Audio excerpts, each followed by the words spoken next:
जो नहीं खाना चाहता अल्लाह उसको भी खिलाता है। एक नौजवान बोला कि कैसे खिला देगा, हम नहीं खाएंगे, अल्लाह कैसे खिला देगा? बोला खिलेबे करेगा। बोला हम नहीं खाएंगे। बोला कैसे नहीं खाओगे? घर चले आया, स्ट्राइक कर दी। बोला हम खाना नहीं खाएगा। अब माँ तो माँ होती है ना, माँ बोले बेटा खाएंगे। अरे चट्टी चट्टी खाना खा ले बेटा, अरे सूखा हो जाएगा, कमजोर हो जाएगा। माँ से बोला कि नहीं, हमने हड़ताल किया है, देखते हैं इमाम साहब की बात सच्ची है या मेरी जिद पूरी होती। 2 टाइम खाना नहीं खाया घर में, तो माँ परेशान हो गई। ये नौजवान सोचा घर में रहेंगे ना माँ परेशान करेगी, जंगल चला गया, पास में जंगल था, जंगल चला गया कि जंगल में रहेंगे कोई परेशान नहीं करेगा, देखें अल्लाह हमको कैसे खिलाता। माँ ना थाल में खाना सजा कर लेकर जंगल चली गई। मेरे लाल मेरे कलेजे का टुकड़ा, खाना खा ले बेटा, कमजोर हो जाए। बेटा बोला कि नहीं खाएगा, रख दे उधर। माँ खाना रख के चली आई कि भूख लगेगी ना खा लेगा। ये नौजवान सोचा खाने के पास रहेंगे ना तो चाहत बढ़ेगी, इसलिए खाना यहाँ रखा और कुछ दूर जाकर सो गया। कुछ डाकू लोग वो डकैती करने के लिए कहीं जा रहा था, मशवरा करना था, तो वो जंगल में चला गया। तो देखा इतना खुशबूदार खाना, बेहतरीन खाना। ये डाकू खाना चाहा तो डाकू का सरदार मना किया, हरगिज नहीं, खाने में हाथ मत लगाना, हो ना हो इस खाने में जहर हो, हम लोगों को मारने की किसी ने साजिश रची हो, पता करो, देखो कोई होगा, जंगल में जरूर होगा, कोई होगा, देखो। गया एक सिपाही, देखा सोया हुआ, पकड़ा कालर, घसेट के लिए आया। तो डाकू का सरदार बोला कि ये खाना किसने रखा? बोला हम रखे। बोला कि खाने में जहर है? बोला नहीं जहर नहीं है। बोला खा खाना। बोला हम नहीं खाएंगे। बोला कैसे नहीं खाएगा? तब इसका मतलब है कि जहर है खाने में। 50 जूता मारो इसको। अब वो जूता जब पड़ना शुरू हो गया इसको, तो 25 जूता में बोला कि नहीं हम खाएंगे। खाना खा लिया, दौड़ा हुआ मस्जिद के इमाम साहब के पास गया। बोला इमाम साहब आप ये तो बोले कि अल्लाह सबको खिलाता है, लेकिन ये नहीं बोले जो नहीं खाता अल्लाह उसको जूता मार मार के खिलाता है। बोला बात समझ में आ गए।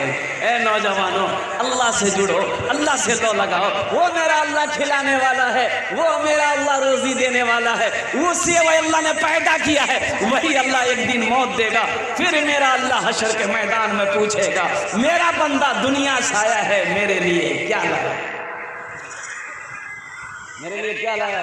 अभी आपने 5 बच्चों के सर पे पगड़ी बांधी देखी आपने, इसको कहते हैं जश्न दस्तारे फजीलत, दस्तार बांधी गई। अच्छा मेरे बच्चे पढ़े लिखे नौजवान यहाँ पर बैठे हैं, मेरे बहुत सारे ये स्टूडेंट नौजवान हैं। अच्छा ये बात बताओ मेरे बच्चों, कभी तुमने देखा है किसी का बेटा इंजीनियर बना हो, किसी का बेटा डॉक्टर बना हो, किसी का बेटा मास्टर बना हो, किसी का बेटा प्रोफेसर बना हो, किसी का बेटा इंजीनियर बना हो, तो यह जलसा सजाया गया हो और डॉक्टर साहब के सर पे पगड़ी बांधी गई हो?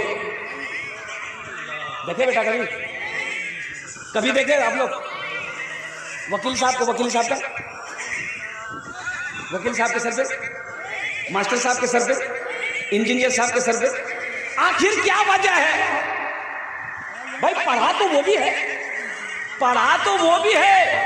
पढ़ा ये भी है, वो कॉलेज में यूनिवर्सिटी में पढ़ा है, ये मदरसे में पढ़ा है, और कुर्बान जाओ उसके पढ़ाई में लाखों रुपए खर्च हुए हैं, इनकी पढ़ाई में इतनी खर्च नहीं हुई। आखिर क्या वजह है कि ये हाफिज कुरान बन गया, ये हजारों लोगों को जमा किया गया, इनके सर पे पगड़ी बांधी गई, हाथ में लट्ठी दिया गया? तो बात ये समझ में आई कि कुछ तो वजह है। अरे कोई तो वजह है, कोई वजह है।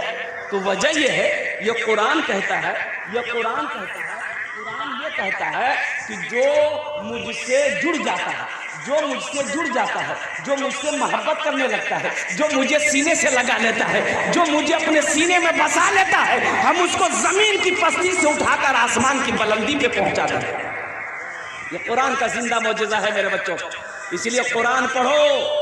अल्लाह के रसूल इरशाद फरमाते हैं, खैरुकुम मन तअल्लमल कुरान व अल्लमहु, तुम में सबसे बेहतर वो है जो कुरान सीखे, दूसरों को सिखाए।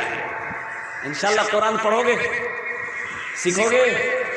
कितने लोग तैयार? हाथ उठाओ, इंशाल्लाह पक्का वादा करना है। अच्छा कुछ लोग नहीं सीखेंगे, कुरान तुम में सबसे बेहतर वो है जो कुरान सीखे दूसरों को सिखाए। आज हमारे घर में बरकत नहीं है, क्यों नहीं बरकत है भाई? क्या वजह है?